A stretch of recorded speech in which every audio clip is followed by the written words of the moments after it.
the comic book, everything would just snowball into what it became. Big cult following, huge. No, I thought it had really limited appeal.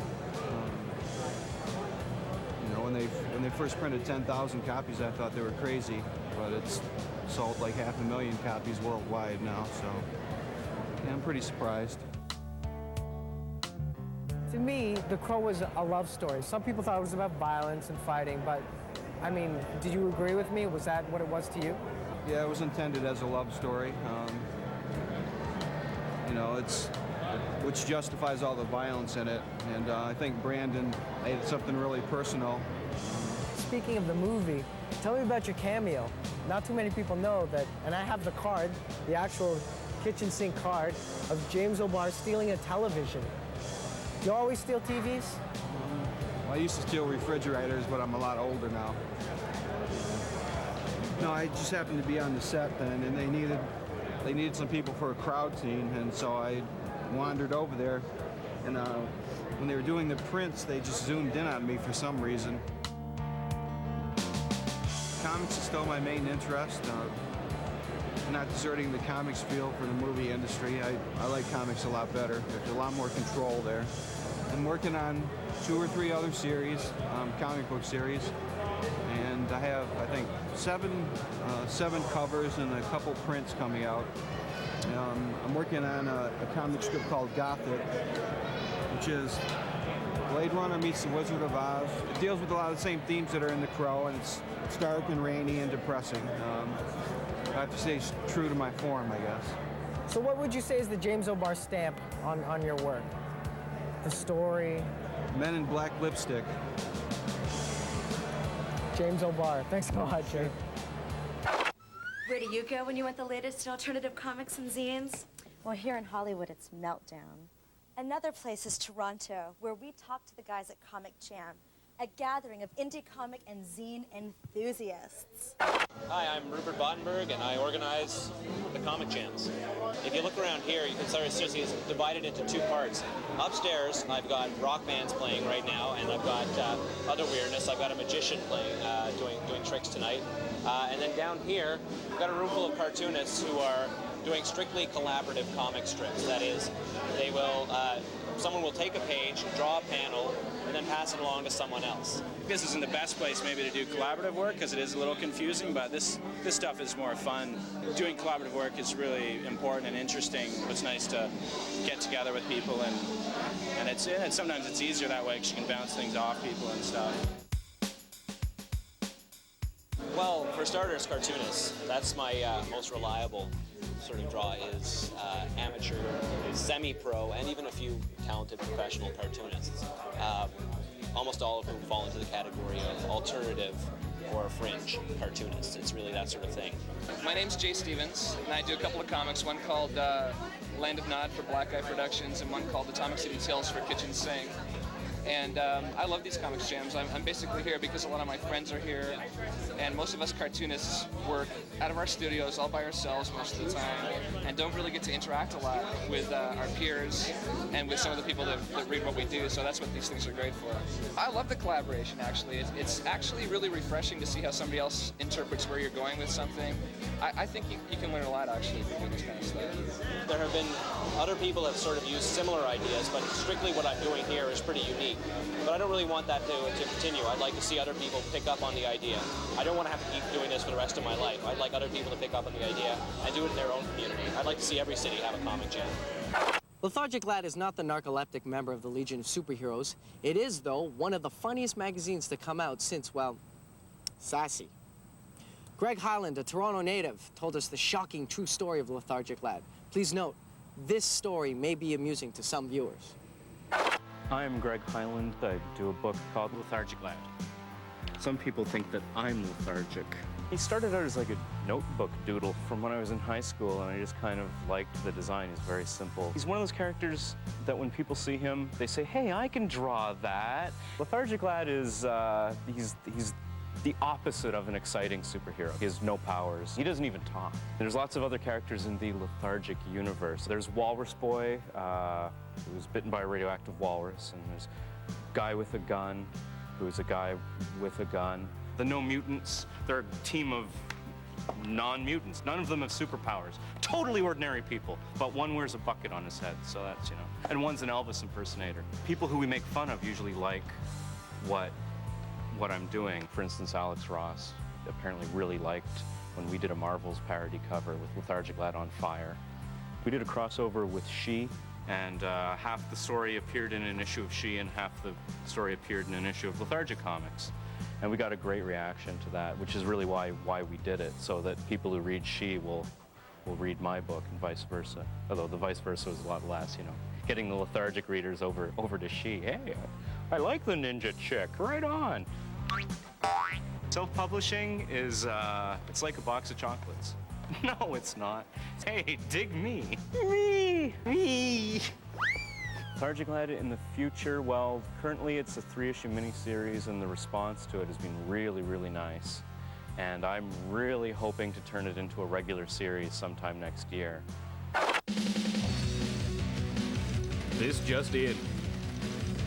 The Incredible Hulk makes the jump to the small screen with an animated series featuring the voices of Lou Ferrigno, Luke Perry, and Mark Hamill.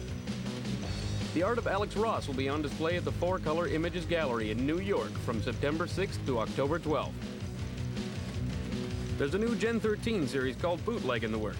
The story arcs will diverge from the regular series and are entirely self-contained. Artists and writers currently on board are Alan Davis, Mark Farmer, Terry Moore, and Tom Coker. Scud, the Disposable Assassin. More Fringe and learn the true dangers of eating finishing nails next. Number 19, The Rock, who in this issue is yet again facing love troubles. His girlfriend Sunny has been acting quite odd and he doesn't know what to do. Tommy and Sunny have kind of a Forrest Gump-Jenny relationship going on, which is really interesting to see portrayed in such a dark manner. The art and the conversational style of dialogue just scream out the Fringe. This is truly the quintessential underground book. Well, at least Tommy doesn't have to change his hair color every 2 weeks. Try getting girls that way. Lowlife is a freaky experience, but in a cool way, so I give it 4 out of 5 Gs on the anti-gravity scale. Last, we have Creed number 3.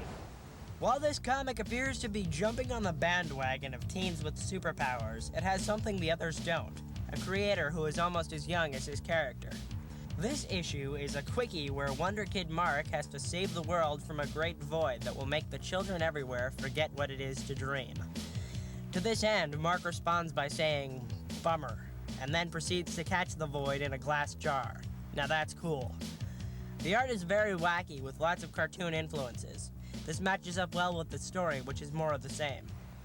Even for a steep $3, Creed is still pretty cool, so I give it 3.5 out of 5 Gs on the anti-gravity scale. Well, that's about it from the Fringe of New York City, better known as Brooklyn. See you next time. When you think of assassins, you think of groups like The Hand. We, on the other hand, think of Scud, the Disposable Assassin, created by Rob Schrab. Hi, I'm Rob Schrab with Fireman Press. I do a little book called Scud, the Disposable Assassin. The history of Scud is this. In the not-too-distant future, disposable assassins will be able to be bought out of vending machines. So if you got a problem with somebody and you want to take them out, you go up to the Scud vending machine, you put your quarters in, the robot comes out and he does damage. The great thing about these disposable assassins, because they are disposable assassins, is that they self-destruct after they terminate their target.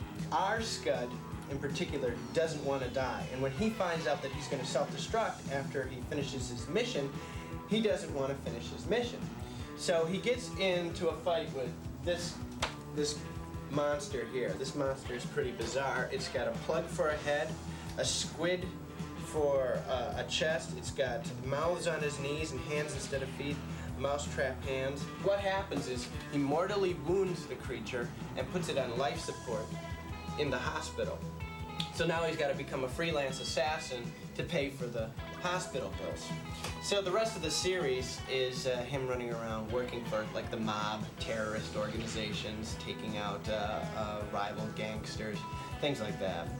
We basically have made an entire universe where we can do anything we want. I started going back to my old high school heroes, comic books.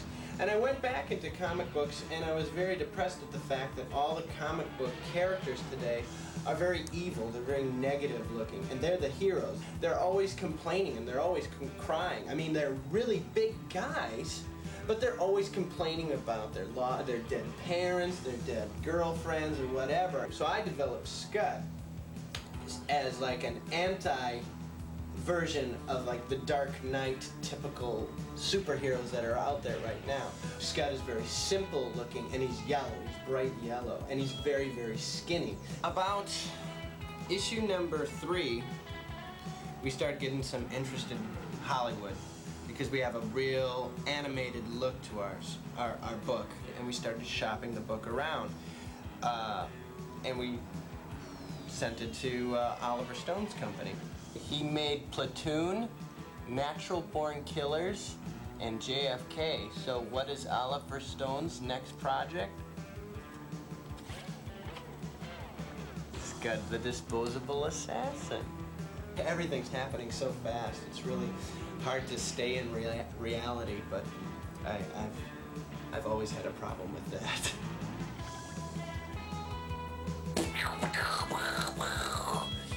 We've got your mail and thumb wrestling after this. I am the ultimate thumb warrior, but I'm the thumb-a-maniac. So dedicated to the field. Well, if you haven't been tested for psychic powers, Ben, then check yourself into the nearest paranormal research facility because we have an episode of anime and manga coming up. Wow, I can't believe it's just like my new movie, Phenomenon, Mr. Cotty. Chelsea asked, why do you guys give Sailor Moon the cold shoulder all the time? Well, Chelsea, it all started back when Phil had long hair.